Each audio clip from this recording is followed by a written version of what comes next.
Sejam muito bem-vindos a mais um programa Tricetados. Eu quero agradecer a audiência e pedir para vocês nos seguir nas redes sociais @Tricetados e no YouTube Programa Tricetados. A nossa entrevistada de hoje é uma chefe de cozinha. Seu nome, Tayla Vaz.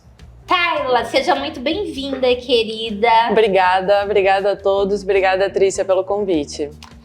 Querida, eu gostaria de saber um pouco da tua história, como foi que você se despertou para os prazeres da gastronomia. Trícia, eu sempre gostei de cozinhar desde criança. A cozinha, pra mim, ela sempre foi um hobby, sempre foi uma paixão. Mas era aquela que cozinhava comidinha de folha, nas panelinhas de brinquedo? Tudo. Começou com a comidinha de folha na panela de brinquedo. Depois eu fui acompanhando minha mãe, sempre gostei de acompanhar minha mãe na cozinha. E foi realmente uma paixão. Eu, inclusive, tranquei uma faculdade de Direito para cursar gastronomia. Fez muito bem. Fiz muito bem, não me arrependo. Foi incrível. Formei aqui em Manaus, fiz a faculdade aqui, fiz alguns cursos em São Paulo. FAMetro. Fui uma das primeiras, se eu não me engano, foi a segunda turma de gastronomia da FAMetro. Foi aluna do Mansur Cefaí. Fui aluna do Mansur. Mansur, um querido. Olha aí, Mansur, um beijo pra você, beijo maravilhoso. Meu querido. Ele é um Mansur querido. foi meu colega da vida toda, um BFFzão. Ele é um querido, né? Realmente super competente. Foi um dos meus melhores professores durante a faculdade. E onde há de haver alguém melhor que Mansur Cefaí? Não há. Não há.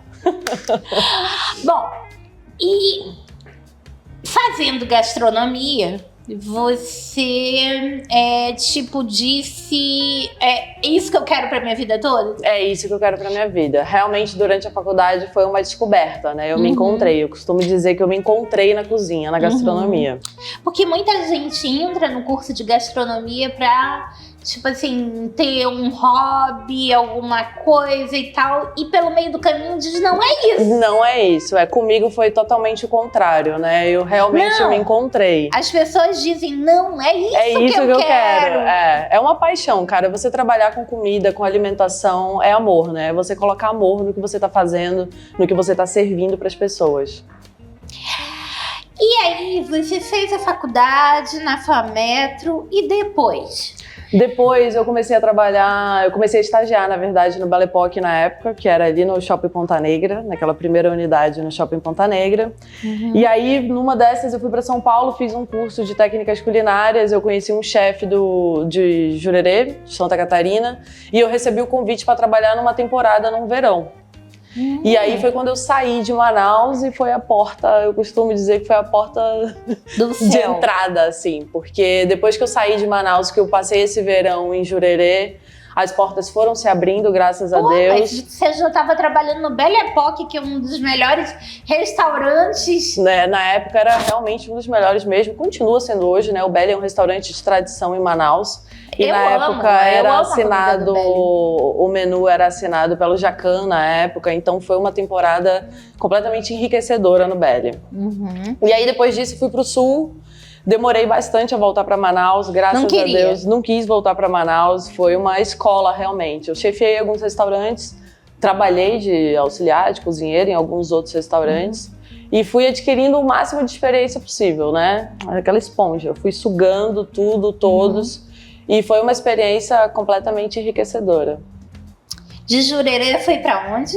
De Jurerê eu fui pra Curitiba. Pra Curitiba. Pra Curitiba, Curitiba trabalhei... não é Brasil, né, Tayla? Não, é outra história, né? Curitiba você tá... É outra história. Eu trabalhei num restaurante mexicano, que é uma rede bem grande que tem em Curitiba, que chama Zapata. Trabalhei durante uma temporada lá também. Trabalhei em outro restaurante, fazia freela nessa época, gente, nova. Eu trabalhava de manhã, de tarde e noite. Ela é idosa, né? Agora ela tá idosa. Vocês vão me dar licença que eu vou botar a idosa pra descansar um pouco, pra continuar essa entrevista. Não, o pique antes era outro, né? Antes eu aguentava, fazia até a taxa em restaurante. Antes isso, anteontem, né? Não, estamos falando de 8 anos atrás aí, Nossa. tá? Vamos voltar um tempinho atrás. Hoje o pique já não é o mesmo. E aí, Tayla? E aí eu aproveitei essa bagagem, trabalhei em Curitiba, trabalhei em bons restaurantes em Curitiba. De Curitiba eu fui para São Paulo, passei em alguns restaurantes em São Paulo também. E aí eu resolvi empreender. Fui para Campinas. Sabe que o Grupo Belly tem mais restaurantes em São hoje Paulo, já tem. Na né? época não tinha, né? Hoje já temos. Nós temos o Papagalo, nós temos uns restaurantes em São Paulo que... Você poderia ter, né, passado Quem por sabe lá, dar uma né? passada por lá agora. Olha, já pensou? Mas então, aí resolvi empreender. Abri uma operação em Campinas, uma operação de health food, alimentação saudável. Deu muito certo até a pandemia. Quando chegou a pandemia, foi aquele momento realmente mais complicado em São Paulo. Nós não tínhamos delivery. Chegou uma época que o lockdown entrou muito forte, que a gente não conseguia mais nem atender via delivery, que antes nós ficamos, no primeiro momento da pandemia, nós ficamos só no atendimento via delivery. Mas aí o que você não conseguia? Eu não consegui mais manter a operação, manter a operação durante esse período da pandemia realmente, né? Eu preferi fechar a operação e foi quando eu retornei para Manaus. E aí, com toda essa bagagem adquirida durante esses anos fora, eu voltei para Manaus, chefiei algumas casas aqui, trabalhei dando consultoria, eu trabalho dando consultoria para restaurantes e apostei mais na ficha do personal chef, que eu acho que é uma área em Manaus hoje que você também ainda não tem tantos profissionais atuantes. Né? Então hoje em Manaus eu trabalho mais como personal chef. Por exemplo, você vai fazer um jantar na sua casa, receber um grupo seleto de amigos, uma ocasião especial. Eu entro com toda aquela parte de harmonização, a gente monta um menu especial para essa noite, para esse almoço, seja a oportunidade, e a gente faz tudo de acordo com o que o cliente deseja. O cliente ele não tem trabalho nenhum. Tá, explica para o meu público o que é um personal chef. Um personal chef, gente, hoje é aquele chefe exclusivo que você vai ter dentro de casa, né? Como eu falei anteriormente, você quer realizar um jantar para amigos, uma ocasião especial, você quer trazer aquela comunidade, aquele requinte de um restaurante para dentro da sua casa. Perfeito. Então, quando a gente fecha um evento, eu vou com a minha equipe, eu tenho uma equipe de auxiliares, de cozinheiros, eu levo tudo, o cliente ele não se preocupa nem com as compras. Eu levo todos os insumos, tudo que vai ser servido nesse evento, e aí a minha equipe chega com algumas horas de antecedência e a gente faz a montagem desse evento. Dependendo da necessidade, eu levo garçom, levo maître, levo um sommelier, vai de acordo com a necessidade do cliente. Tá, esses eventos em que você atua como personal chef são de quantas a quantas pessoas que... Trícia, varia bastante. Às vezes tem um grupo, por exemplo, de 3 casais, um jantar para 6 pessoas, uma coisa menor, né, mais privativa mesmo. Ou até mesmo eventos até 30, 40, 60 pessoas, depende muito da demanda, né? É uma coisa muito sazonal, varia muito essa questão da quantidade de pessoas. Mini weddings? Mini, varia muito. Mini qualquer coisa? Mini qualquer coisa. Mini qualquer coisa. Se você quiser uma chefe em casa, quiser ter um evento, um mini, uma coisa mais exclusiva, a gente atende também. Um casal apaixonado? Atendemos, com certeza.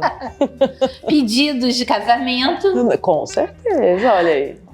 Porque às vezes as pessoas não querem estar num restaurante, né? Mas você quer ter aquela comodidade, aquela coisa mais exclusiva. Você quer aquela comida de um restaurante sofisticado, mas você não quer fazer um pedido de casamento, por exemplo, na frente dos outros. Você quer ter uma coisa, realmente um momento mais private ali, né? Às vezes você quer fazer o anúncio de uma gravidez, né? Eu me recordo que quando eu tentei ser mãe, eu fiquei muitos anos, né, tentando, e aí eu fui dar a notícia, né, num restaurante muito bom no Rio.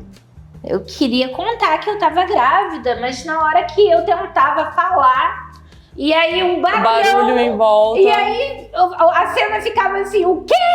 O quê? O quê? Entendeu?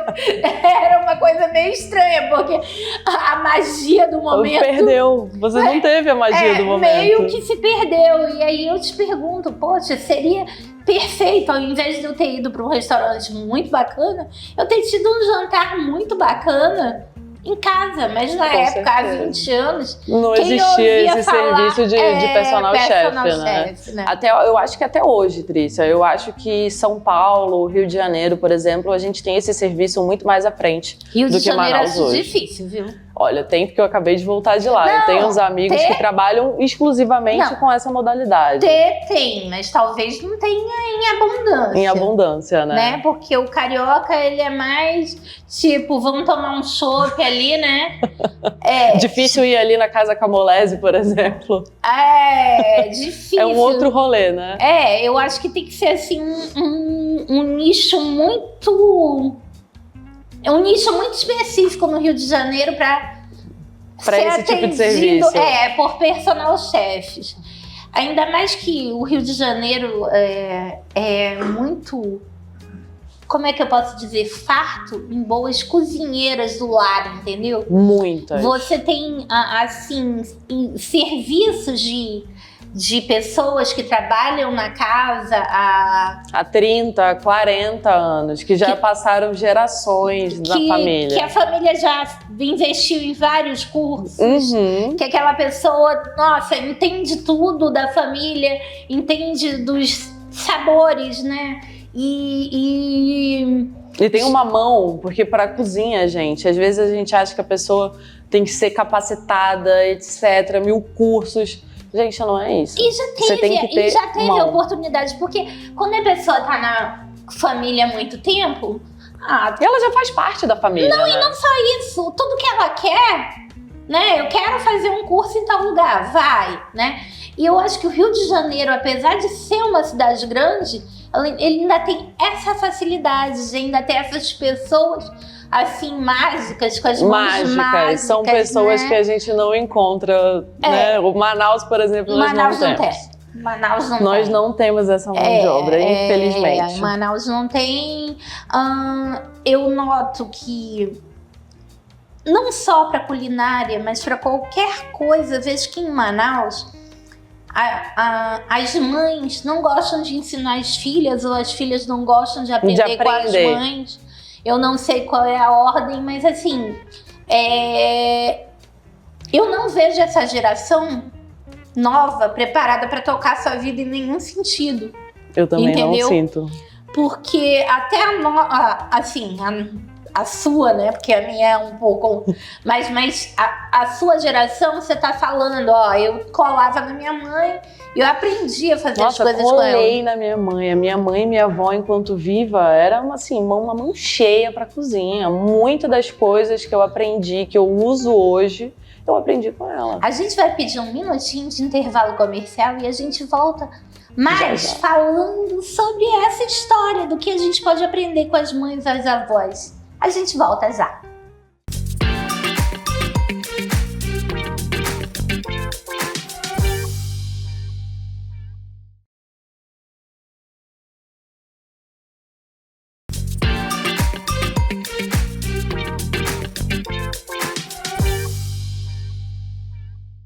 Voltamos aqui com Tayla Vaz, essa chefe de cozinha que está fazendo um grande sucesso, principalmente como personal chef, fazendo pequenas reuniões nas casas das famílias amazonenses. Tayla, nós falávamos aqui a respeito de como as mães ensinavam as filhas, os filhos, né? Os seus costumes, as suas tradições. E a culinária, a gastronomia está muito ligada a isso, né? As emoções, a afetividade, né? A questão da comfort food, que remete àquele ambiente familiar, caseiro, gostoso. Agradável, né? E a gente vê que talvez você tenha sido a última geração de pessoas preparadas pelos pais, né? Hoje a gente vê... Eu vejo essa geração que está agora chegando à maioridade muito pouco preparada para assumir a sua vida. Ela pode ser o melhor profissional do mundo, os pais investiram na educação, mas eu não vejo elas terem tido interesse em aprender a como gerenciar sua própria vida, né? Eu acho que é uma geração que vem muito daqueles pais, a gente entrou numa loucura, né? Aquela correria de trabalho, aquela loucura onde os pais não, de fato, criam os filhos. Você sempre tem um outro profissional ali. Eu não sei se é isso, não. Eu acho que os filhos, eles também se recusam muito a aprender com os pais, que é uma eles outra acham geração, que tudo eles vão aprender na internet. Acha que tem tudo na internet. É uma geração que E não é assim. tá sempre com telefone, com nem tablet. Nem tudo é num tutorial que você vai aprender. Não, amor, é no dia a dia. Um tutorial só não vai resolver, gente. Tem coisa que você tem que crescer vivências, aprendendo. né? Você tem que ter vivências, né? Graças a Deus eu tive muito essas vivências mesmo com a minha mãe, com a minha avó. E a tua mãe era goiana, né? Não, a minha mãe é amazonense e meu pai é goiano. Então meu pai também é um cozinheiro de mão cheia. É, porque a culinária goiana é incrível, é maravilhosa. Então eu cresci assim com a minha casa rodeada de amigos, né? Os meus pais sempre tiveram a casa cheia. Nós sempre tivemos o hábito de receber as pessoas em casa, de fazer aquele domingo, aquele churrasco gostoso, aquele carreteiro, aquela galinhada. Então, galinhada, assim, eu cresci no meio disso, eu cresci dentro da cozinha praticamente, né? A minha mãe teve restaurante quando eu era mais nova. Ah, teve? Qual era o restaurante? Mãe, ela trabalhava só com entregas, era a entrega e fornecimento de alimentação. Na época ela vendia quentinha. Então aquilo ali pra mim foi uma grande escola. Uma grande escola, porque eu era criança, eu lembro de eu estar criança, com uma toquinha na cabeça. E ajudava. E ajudava, tava ali, descascava cebola, tava com a mão na massa. Então isso foi muito enriquecedor, essa base foi muito enriquecedora. E com certeza vendo também ela fazer os preparos, você já sabia, porque hoje eu vejo que as pessoas têm muita tendência a usar o mesmo tempero para tudo, Taylor. É uma coisa meio, eu digo que hoje a comida ela se tornou completamente comercial, né? Você vai em qualquer lugar, é o mesmo tempero. Eu não vejo mais as pessoas saberem aquilo que as mães ensinavam, olha... Não tem uma receita... Tal coisa é tempero para peixe, tal coisa é tempero para carne, tal coisa é tempero para frango, e assim ia, né? Como os vinhos acompanham e tal. Hoje eu não vejo mais isso. Hoje você tem uma cozinha base para tudo, né? De tempero, de tudo. A pessoa ela abre um potinho de tempero e coloca aí não importa o que você está cozinhando, a preparação é a mesma. É a mesma. E o sabor vai ser o mesmo. Às vezes eu fico me perguntando assim, quando eu vejo aquele esquema meio coreano, meio... né? Aquela comida completamente condimentada. Japonês, aquilo pra mim não é nem comida. Porque, não, na verdade, eu tenho a sensação que aquilo ali é uma massinha de modelar. Que você vai moldando e juntando as coisas. E joga um monte de tempero. Aí eu fico pensando, será que a gente vai chegar nessa fase? Esses dias eu vi um vídeo na internet de uma impressora 3D que estava fazendo uma proteína comestível. Eu falei, gente, onde a gente vai chegar? Daqui a um tempo, quais vão ser os alimentos que nós vamos ingerir? Primeiro que eu já acho que não é alimento, né? Porque alimentar, ele tem que nutrir, ele tem que ter todos os componentes para nutrir. Agora, quando eu vejo uma pessoa que a base da alimentação dele é miojo, né? Nissin. É o macarrão essa juventude, instantâneo. Essa geração que você falou. Não, eu tô falando não só dessa geração, eu tô falando pessoas geral, que vivem na Ásia mesmo, né? Que só fazem trocar ali o tempero. Um é sabor lagosta. Quer dizer, o pozinho sabor lagosta, o pozinho é tudo saborizado, né? As coisas são tudo, hoje é tudo muito industrial. E ali não tem uma verdura, ali não tem uma fruta, ali não tem uma proteína, ali é o quê? É é uma massa. Carboidrato que ainda tem uma cera. Que tem uma cera por cima, né? Porque não é nenhuma massa normal, ainda tem uma cera, ainda é pré-frito, com nós temos uma alimentação, nós brasileiros, nós temos uma alimentação muito rica, né? Porque nós temos um país onde dentro do mesmo país você tem uma diferença, você tem uma variedade, um leque de opções. Taylor, você não acha que o brasileiro tá perdendo um pouco desse arroz com feijão, principalmente o da capital? Você que morou em Curitiba, em São Paulo e tal. A pessoa que mora em São Paulo, ela dificilmente come em casa. Com certeza. Então ainda mais ela não vai comer o feijão, o arroz, o legume, sabe? Não vai. Não, a alimentação hoje é outra, a base da alimentação hoje é outra, ainda mais em São Paulo. Você tem um leque de restaurantes muito grande. E quando vai chegar mas em é casa tudo uma também comida não gourmet. vai cozinhar, ou né? você vive de fast food em São Paulo, ou você vive de restaurantes gourmets. Você vai ali, aquela coisa, o pratinho montado, minimamente montado, com detalhes, finalizações, etc. Mas realmente a base da nossa culinária, o arroz, o feijão, uma proteína, como você colocou, nós não vemos mais. E eu tenho medo que isso se perca também. Como tudo se perdeu, hoje não se costura mais. As coisas estão ficando... Nós tínhamos sapateiros, era reconhecido hoje no você mundo não vê mais. O trabalho do Brasil no couro, né? Os sapatos brasileiros não tem mais. A alta costura brasileira, a costura era conhecidíssima, né? Desde lá, Zuzu Angel e tudo mais, hoje nós não temos mais, né? Procure uma costureira. As coisas vão em se Manaus, perdendo, é difícil. né? Se encontrar uma costureira hoje é difícil. Pois é, daqui a pouco você também não vai mais encontrar nas cidades quem saiba fazer um feijão. Vai se perdendo. Eu te pergunto, será que a gente está preparado para isso, com a proteína tão cara, a carne tão cara, para pessoas que não têm tempo de fazer um feijão? Que não sabem fazer um feijão? Às vezes eu tenho vontade, sem brincadeira, de gravar.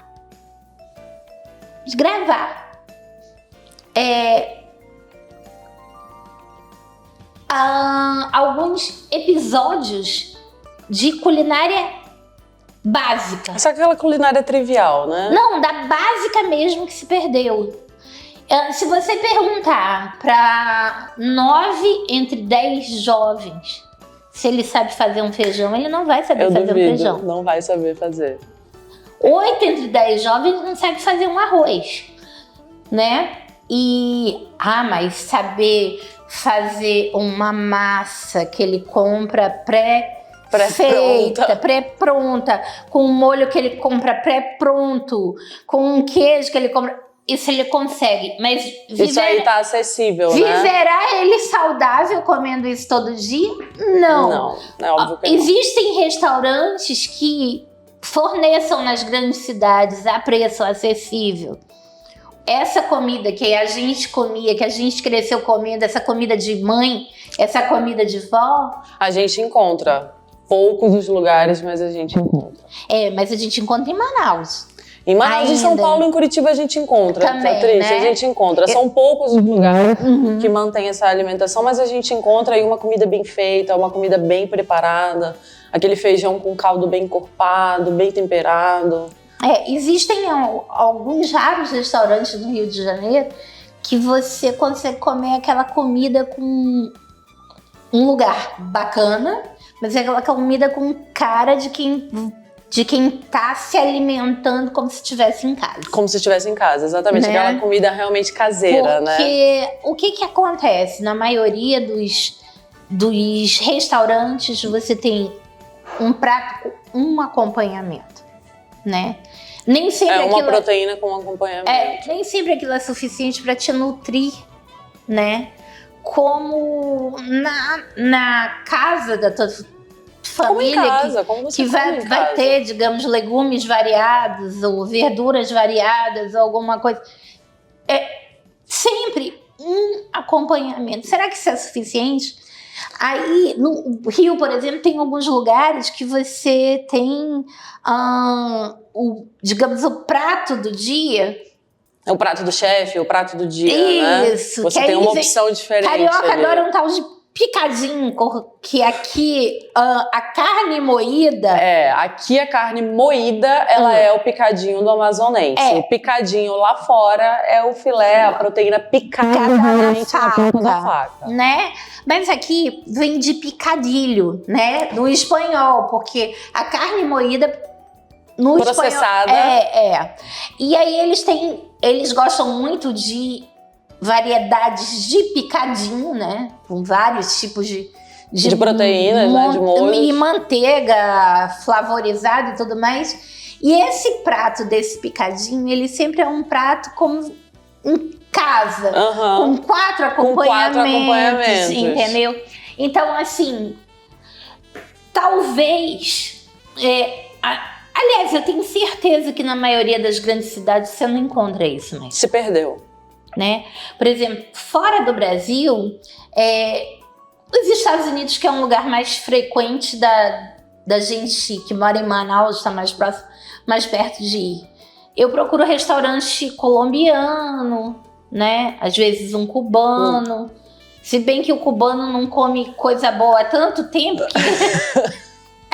o cubano nem o feijão mais tem. Nem ele, hoje, né? Tá extinto. Eles servem chícharos, né? Os chicharrões. No lugar dos feijões.